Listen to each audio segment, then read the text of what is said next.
Շնորհակալություն ազգային ժողովի մեծարգո նախագահ, հարգելի փոխնախագահներ, հարգելի գործընկերներ, քննարկում ենք Արամ Վարդևանյանի թեկնածությունը ազգային ժողովի փոխնախագահի պաշտոնի համար։ Նախ ուզում եմ հայրենակիցներին դիմել անընդհատ մեկնաբանություններ եմ տեսնում, որ անցած 5-6 օրերին, երբ որ այստեղ քննարկումներ էին, կոնկրետ թեմաներ չեն քննարկվում, օրենքներ չեն բերում, ուզում եմ հիշեցնել, որ հիմա այս պահին օրենքներ չեն քննարկվում, տեղի ունենում փոխնախագահների ընտրություն եւ ըստ էության քաղաքական ուժերը եւ պատգամավորները, այդ թվում նաեւ ազգային ժողով եկած նոր պատգամավորները դիրքավորում են եւ իրենց, այսպես ասած, կարողություններն ու հմտություններն են ցուցաբերում։ Կարծում եմ, որ արդեն հանձնաժողովների քննարկումների ժամանակ կոնկրետություն կլինի եւ բայց մի բան ուզում եմ արձանագրել, որ գոնե անցած 1 շաբաթը բովանդակությամբ ձևով 1 աստիճան, նույնիսկ 2 աստիճան բարձր էր 8-րդ գումարման քննարկումների մակարդակից եւ սա կարծում եմ այս փուլի համար գոհացուցիչ էր։ Ուզում եմ անդրադառնալ պարոն Վարդևանյանին։ Պարոն Վարդևանյան, հիշում եք, որ կար եւ հիմա էլ կա ինչ որտեղ երբ հաղորդումը, երբ որ հարց էին տալիս եւ հաղորդավարը ասում էր հիմա հարցին կպատասխանի այսինչը, նախագահողը վստահաբար կարող էր գրեթե բոլոր ձեզ ուղղված հարցերի դեպքում ասել, որ հարցին չի պատասխանի Արամ Վարդևանյանը, որովհետեւ շատ հարցերի, ընդ որում ուղիղ հարցերի, այստեղից պատասխաններ չհնչեցին, գուցե նաև այդ դիրքավորման պատճառով է եւ հաջորդիվ, երբ որ դուք կշարունակեք աշխատանքը այստեղ, գուցե այստեղից պատասխանները եւ դիրքորոշումները հարցերի վերաբերյալ կլինեն հստակ եւ սպառիչ։ Շատ խոսվեց ազատության փաստաբանի մասին։ Ես շատ մեկնաբանություններ հակառակը կարդացի եւ դա կապված էր այն մարդկանց հետ, ում շահերը դուք պաշտպանել եք եւ հանրության մի զգալի մաս այդ մարդկանց համարում է մեր պետությանը վնաս տվող մարդիկ եւ վնաս տված մարդիկ եւ դրա համար ձեզ կոչվում են advocat դիավոլը կամ սատանայի փաստաբան, ինչը պատահական չի։ Դա կարող է ձեր եւ վստահ եմ ձեր մասնագիտական կարողությունների հետ կապված չի,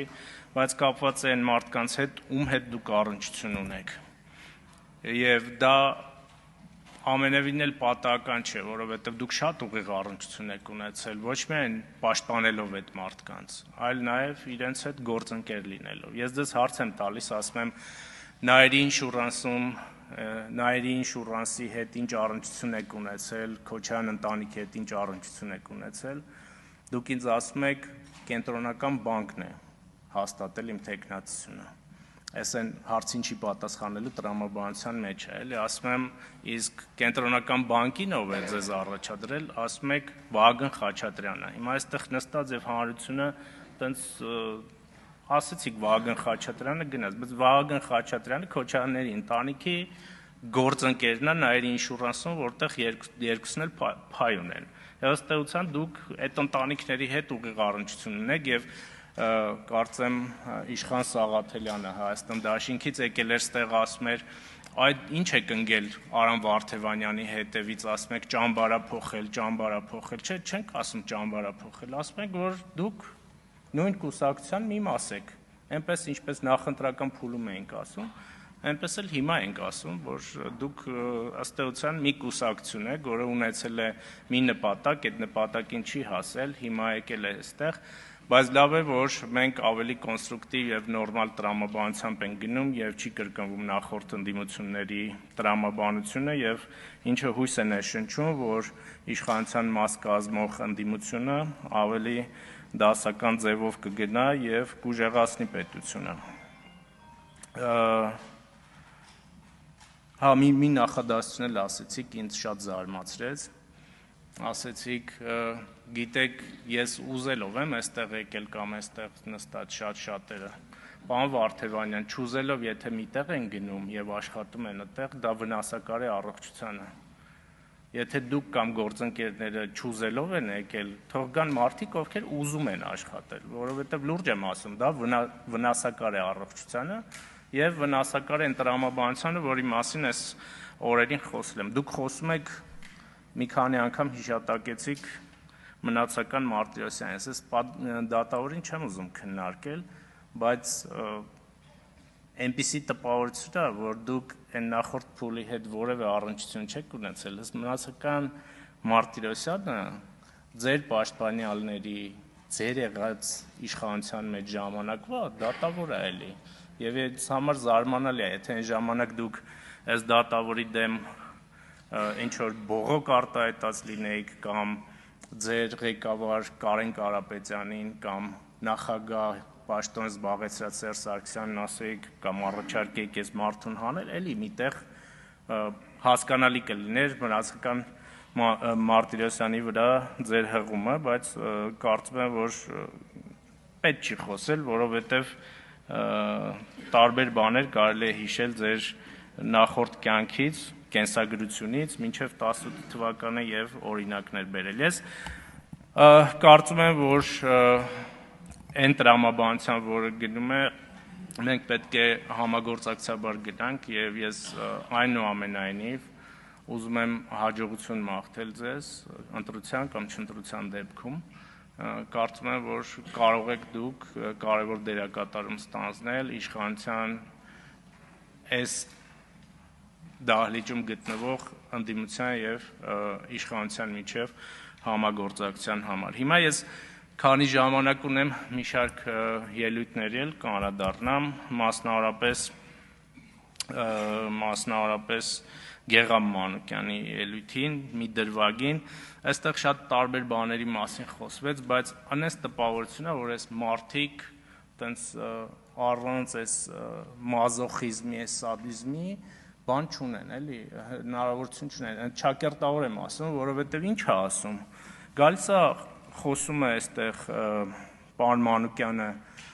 Հայաստանի եւ Ադրբեջանի հարաբերությունների մասին, երկու ժողովուրդների հարաբերությունների մասին եւ տենց օրինակներ է բերում, ասում է ցույց տալու համար, որ Հայաստանի ու Ադրբեջանի միջև հաշտություն հնարավոր չի։ Ասում է, երբ որ Արարատ նեֆտի խաղն էր, այդտեղ էլ կար հակամարտություն։ Երբ որ Ղարաբաղում ինչ-որ մի ադրբեջանցի հայ երեխա է սպանում, այդտեղ էլ կար լարվածություն։ Ու սենց օրինակներ է բերում ու ուզում է անընդհատ ապացուցել, որ հնարավոր չի հաշտություն։ Եվ այս մարդիկ շատ երկար տարիներ ղեկավարել են մեր կրթական համակարգը։ Եվ իրենք անընդհատ փորձել են մեր երեխաներին, սովորողներին այս տրամաբանությունը մատուցել եւ շատ լավ է, որ այս տրամաբանությունը այլևս դուրս է մեր հանրակրթությունից եւ տեղ չի ունենա այս մազոխիզմի այս դրսևորումները նաեւ մեր երիտասարդ սերնդի մոտ։ Մի բան էլ է ասում։ Օգոստոսի 8-ին հայտնի դատավարություններ է իջմիացնում եւ ասում է օրինակ է բերում, ասում է այս կերպ KGB-ն խորեն վեհափառին խեղտամահ արել եւ դուք այդ նույն տրամաբանությամբ եք գործում, որ KGB-ն, որի հավաքագրված գործակալ է Եզրաս Սրբազանը, հա, այդ KGB-ի մասին է խոսքը։ Բայց եթե այդ KGB-ն էր եւ ես համոզված եմ, որ այդ KGB-ն է եղել խեղտամահ անողը, ինչի են ձեր որոշ եկեղեցականներ հավաքագրվում եւ նրանք համաձայնվում էին հավաքագրվել այնտեղ։ Ես կարծում եմ, որ երբ որ ելույթներ ենք ունենում եւ այսպիսի օրինակներ ենք բերում, մի քիչ պետք է այտենց դաշտը ավելի լավ նայենք եւ տրամաբանություն պահենք մեր ելույթներին։ Շնորհակալություն։